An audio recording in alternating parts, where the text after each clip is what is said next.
We have our first look at Titan X. Now, look very closely because this one resembles a monster that we've seen in the past.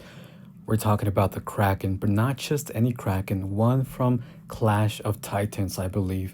Now, the interesting part about this Monster X is if you look closely, his body seems to be composed by many different things, and that's why it appears to be inspired by the Kraken in some ways, but having its own take with the Monsterverse.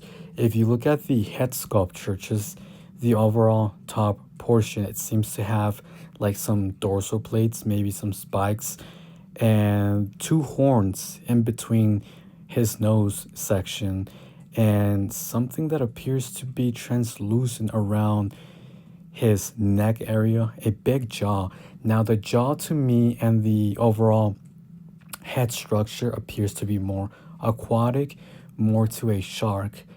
In my mind, how I picture this to be, think of it as a shark combined with a kraken and maybe other aspects of other creatures like a scorpion, an octopus, a crab, and other different mixtures in the body sections. So if you look, it has some wide tentacles, famously known for the kraken features, having octopus-like tentacles and maybe crab-like and scorpion-like.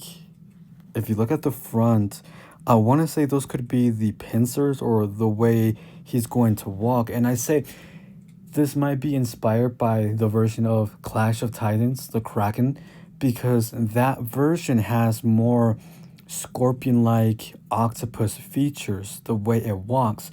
And if you look at my trailer breakdown, I said very clearly this monster has the potential to be aquatic and land, maybe multitasking different abilities on Earth.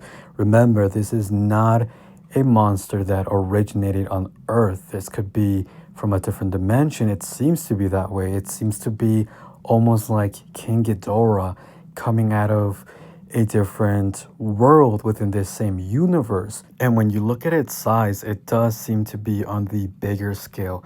I'm curious how Kong or Godzilla or any other monster is going to defeat this. Now, it's very clear because of how the timeline has been set up that this monster most likely is already dead because we have Kong and Godzilla. Now, the question is how? Who defeated this monster? And maybe it's not dead. What if somehow it survived and